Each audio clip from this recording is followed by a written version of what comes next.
नमस्कार साथियों, आपके अपने YouTube channel Aryan all exam notes में मैं राम नरेश मिश्र आपका स्वागत करता हूं। दोस्तों, आज मैं आप सभी के लिए विभिन्न परीक्षाओं के लिए महत्वपूर्ण पर्यावरण अध्ययन से जुड़े 30 महत्वपूर्ण प्रश्नों को लेकर आया हूं, जो सभी प्रकार की परीक्षाओं के लिए बहुत महत्वपूर्ण है। मैं आज पर्यावरण अध्ययन के अंतर्गत ऊर्जा के विभिन्न स्रोतों के बारे में आपको बताऊंगा। आप इसे ध्यान से सुनिए और यदि आपने अभी तक हमारे चैनल को सब्सक्राइब नहीं किया है तो सब्सक्राइब कर लें, बेल आइकन की घंटी दबा दें, अपने दोस्तों में शेयर करें, लाइक करें। तो आपका ज़्यादा समय न गंवाते हुए आइए हम अपने वीडियो की शुरुआत करते हैं।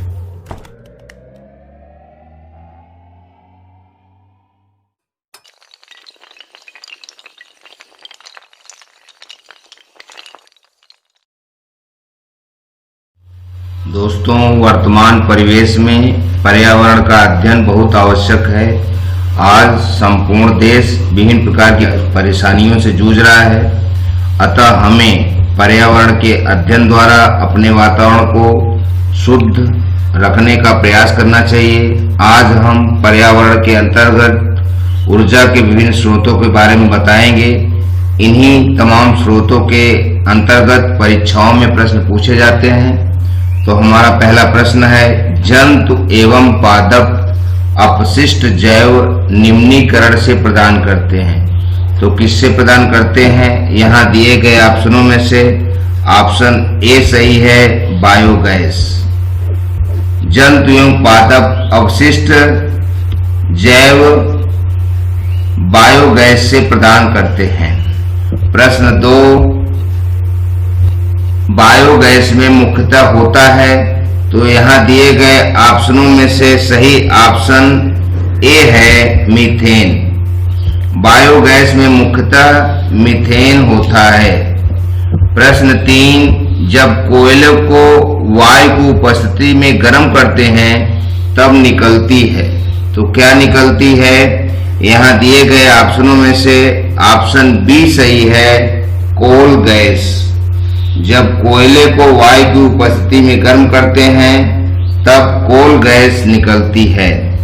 प्रश्न 4, पुनर्नवीनीकरण ऊर्जा स्रोत है। तो यहाँ दिए गए ऑप्शनों में से ऑप्शन डी सही है, उपर्युक्त सभी। पुनर्नवीनीकरण ऊर्जा वह ऊर्जा होती है जो हमें सदैव प्राप्त होती है, जिसका कभी विनाश नहीं हो सकता।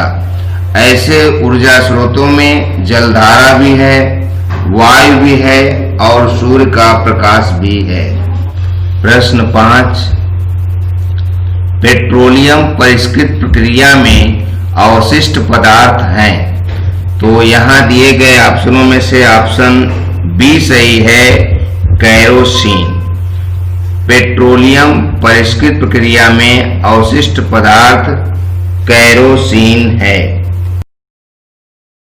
प्रश्न 6, पेट्रोलियम में मुख्यतः होता है।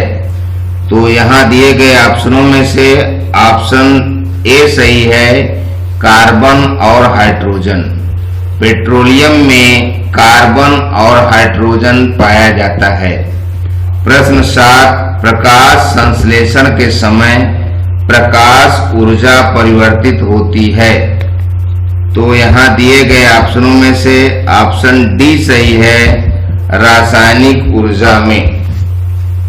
प्रकाश संश्लेषण के समय प्रकाश ऊर्जा रासायनिक ऊर्जा में परिवर्तित हो जाती है।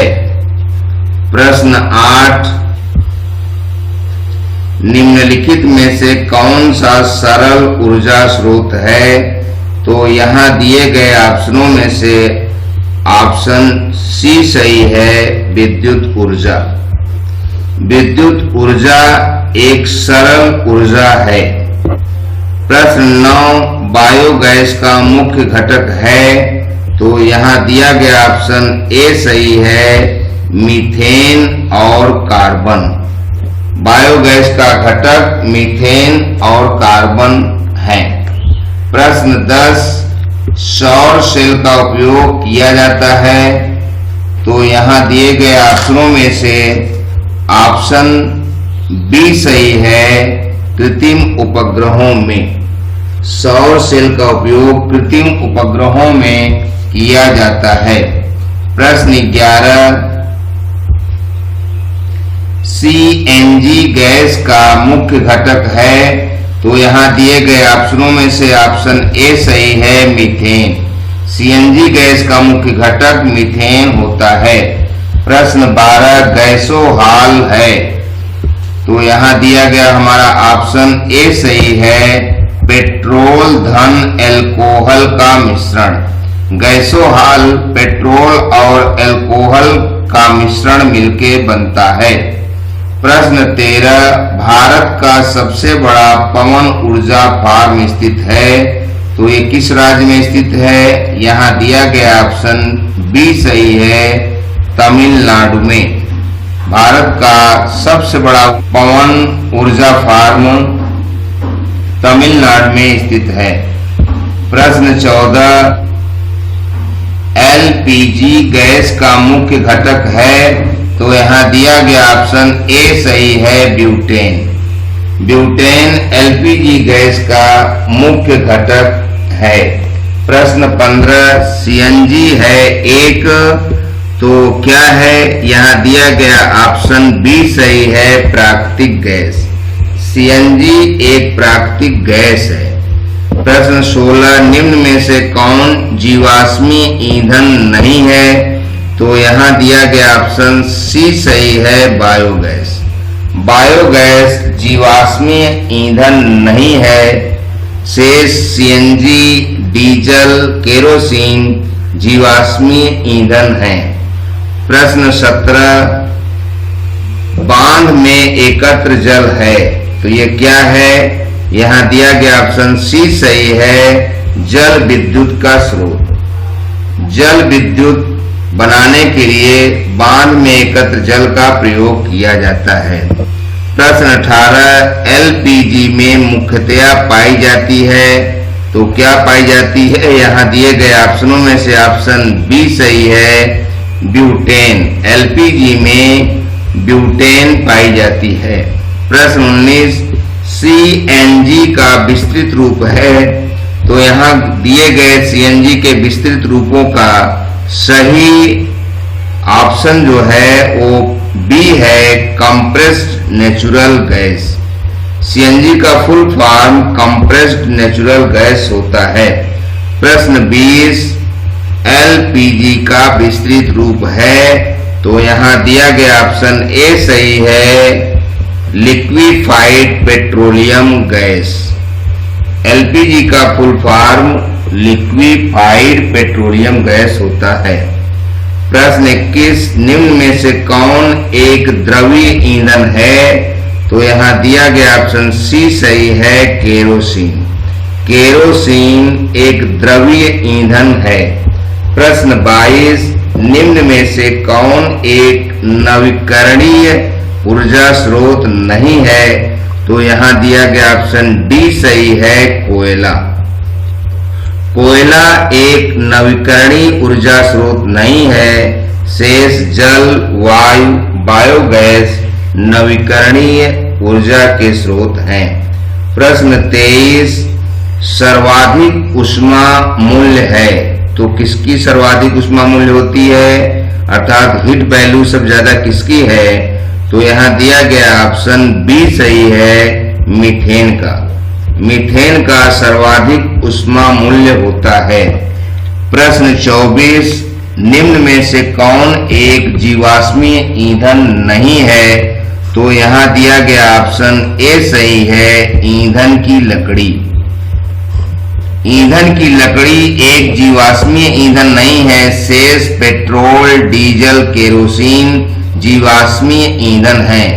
हम जानते हैं कि जमीन के अंदर बहुत नीचे पाए जाने वाले खनिज तत्व और तमाम तरह के ईंधन जो हमें प्राप्त हो रहे हैं वे सब जीवाश्मी रूप का परिवर्तन है, जबकि ईंधन की लकड़ी हमें पेड़ों से ऊपर जमीन पर ही प्राप्त हो जाती है। प्रश्न 25, प्रकाश संश्लेषण के दौरान सौर ऊर्जा का परिवर्तन होता है, तो यहाँ दिया गया ऑप्शन बी सही है, रासायनिक ऊर्जा में।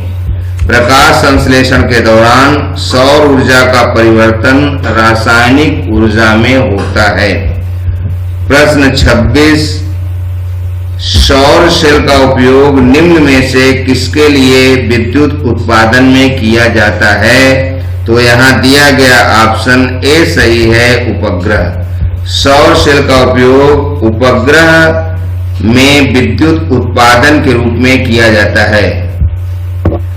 प्रश्न 27, हाइड्रोकार्बन बने होते हैं, तो ये किसके बने होते हैं, यहाँ दिया गया ऑप्शन सी सही है, कार्बन प्लस हाइड्रोजन द्वारा। हाइड्रोकार्बन कार्बन और हाइड्रोजन द्वारा बने होते हैं। प्रश्न 28, निम्न में से किसके दहन के लिए ऑक्सीजन आवश्यक नहीं है, तो यहाँ दिया गया ऑप्शन डी सही है, मैग्नीशियम।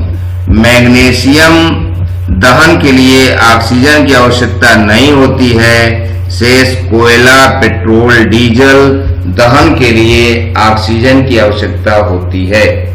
प्रश्न 29, वह प्रक्रिया जिसमें एक बड़ा केंद्रक दो या दो से अधिक छोटे केंद्रकों में विभाजित हो जाता है कहलाती है, तो यहाँ दिया गया ऑप्शन ए सही है, विखंडन। विखंडन ही वह प्रक्रिया है जब एक बड़ा केंद्रक दो या दो से अधिक छोटे केंद्रकों में विभाजित हो जाता है। और इस वीडियो का अंतिम प्रश्न, प्रश्न नंबर 30, सौर सेल बनी होती है, तो किससे बनी होती है, यहाँ दिया गया ऑप्शन डी सही है, सिलिकॉन से। सौर सेल सिलिकॉन से बनी होती है। तो दोस्तों, आपने पूरा वीडियो देखा। आज आप सभी के लिए हमने 2 सवाल भी दिए हैं, जिनके उत्तर हमें कमेंट बॉक्स में जरूर बताएं। और यदि आपने अभी तक हमारे चैनल को सब्सक्राइब नहीं किया है, तो चैनल को सब्सक्राइब कर लें, बेल आइकन की घंटी दबा दें, अपने दोस्तों में शेयर करें, लाइक करें, जिससे मैं आपको समय समय पर जो वीडियो भेजूं वो आप सभी को प्राप्त होता रहे और आप अपनी परीक्षा की तैयारी करते रहें। आज का पहला सवाल है, प्रकाश संश्लेषण के दौरान सौर ऊर्जा का परिवर्तन किस ऊर्जा में होता है। और प्रश्न 2, सौर सेल का उपयोग किसमें किया जाता है। इन दोनों प्रश्नों के उत्तर इसी वीडियो में छिपे हैं। इन्हें अच्छे से देखकर हमें कमेंट बॉक्स में उनके उत्तर जरूर बताएं और आप नियमित रूप से हमारे द्वारा प्रसारित वीडियो देखते रहें और अपनी परीक्षा की तैयारी करते रहें। शीघ्र ही नए वीडियो के साथ उपस्थित होऊंगा। शुक्रिया, थैंक यू, धन्यवाद।